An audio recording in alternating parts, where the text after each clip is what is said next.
जय श्री कृष्ण। स्वामी आनंदालय जी की लीलाएं जो हम देख रहे हैं, उसमें अगली लीला संन्यास लीला। श्री राधा कृष्ण प्रेमाश्रम में वृक्ष के नीचे चबूतरे पर स्वामी जी आसीन थे। 2-3 अन्य भक्त और कुछ शिष्य नीचे दरी पर बैठे थे। एक भक्त कहता है, स्वामी जी, ऐसा कहते हैं कि ईश्वर के नाम में रस है, लेकिन मुझे तो आता ही नहीं, इसका क्या कारण है? स्वामी जी बोले, रस है। हमारा जीवन शरबत की तरह है जो फीका है। इसमें मिश्री डालने से यह मीठा हो जाता है। प्रभु नाम ही वह मिश्री है जो स्वाभाविक रूप से मीठा और रसीला है। लेकिन जब तक यह मिश्री शरबत में घुल नहीं जाती, तब तक शरबत मीठा नहीं होता। शरबत में डालने मात्र से ही काम नहीं होगा, उसे घोलना भी होगा।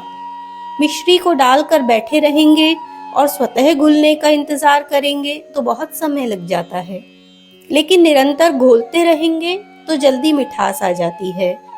ईश्वर प्राप्ति के लिए व्याकुलता ही यह घोलने की क्रिया है।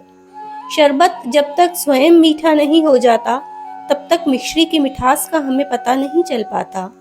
इसी तरह जीवन में जब तक रस नहीं आता, तब तक ईश्वरीय नाम के सरस होने का आभास भी नहीं मिल पाता। इसीलिए कह रहा हूँ, निरंतर घोलते रहो। घोलने के परिश्रम से थक कर छोड़ मत बैठना। 1-2 बार चम्मच हिलाने से ही मिठास नहीं आ जाती। बस यही दिक्कत होती है, जल्दी मिठास नहीं आती तो हम छोड़ बैठते हैं। हमें निरंतर स्वामी अक्षरालय जी ने देखा, स्वामी जी के पसीने आ रहे हैं और वो बार बार पूछ रहे हैं। इसलिए बीच में ही उन्होंने टोका, मैं पंखी लेकर आऊं? स्वामी जी बोले, नहीं, इसकी जरूरत नहीं है। हाँ, मैं कह रहा था, कुछ सोच कर वे बोले, क्योंकि क्रम बीच में टूट गया था। हाँ, मैं कह रहा था, हमें निरंतर चलना है। कठिनाइयां आए तो उन्हें पार करते चलना है। ईश्वर संभालते हैं, यह परम सत्य है। एक अन्य भक्त से वे बोले, कुछ परेशान लग रहा है रे तू, क्या बात है? नहीं, ऐसी कोई बात नहीं। भक्त कहने में संकोच कर रहा था। बोल ना। वो संकोच पूर्वक बोला, जी, मैं आपके प्रति गुरु का भाव रखता हूँ, बहुत सम्मान करता हूँ, फिर ऐसी बात कैसे कह सकता हूँ? मुस्कुरा कर बोले स्वामी जी, देखो, ईश्वर और गुरु से कभी कोई बात छुपानी नहीं चाहिए। तुम्हारा संकोची स्वभाव है, लेकिन फिर भी हर बात खोलकर रख देनी चाहिए। इन 2 जगह संकोच करने से काम नहीं चलता, इससे तुम्हारी ही हानि है। यहाँ तक कि ईश्वर और गुरु की बुराई भी करनी हो तो भी सामने कर देनी चाहिए, मन में नहीं रखना चाहिए। ये मत सोचो कि उनको कैसा लगेगा। वो भक्त बोला, घर में पत्नी और माता पिता आपके लिए बहुत अपशब्द कहते हैं, मुझसे सहन नहीं होता। क्या करूं, इसीलिए घर में ज्यादा नहीं रुकता। लेकिन तब भी घर में लड़ाई झगड़े होते हैं कि मैं घर पर टिकता नहीं। वे नहीं चाहते कि मैं आपके सानिध्य में रहूं और हर समय ईश्वर के भजन सुनता रहूं, गाता रहूं। यही बात है और कुछ नहीं। स्वामी जी मुस्कुराते हुए बोले, इस तरह की समस्याएं तो अधिकांशतः सभी के साथ आती हैं। बस इतना ध्यान रखना, उनसे दबकर ईश्वर भक्ति में कमी मत करना।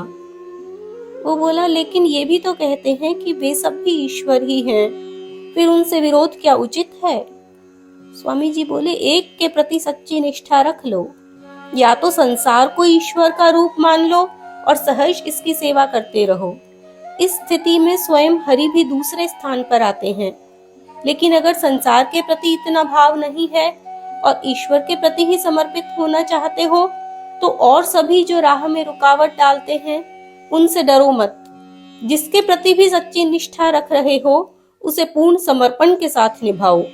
और स्वयं में यदि कुछ भी सामर्थ्य नहीं लगती, तो प्रभु से प्रार्थना करो, उनकी शरण में जाओ, फिर उन पर पूरा विश्वास रखो और निरंतर प्रार्थना करते रहो। जी।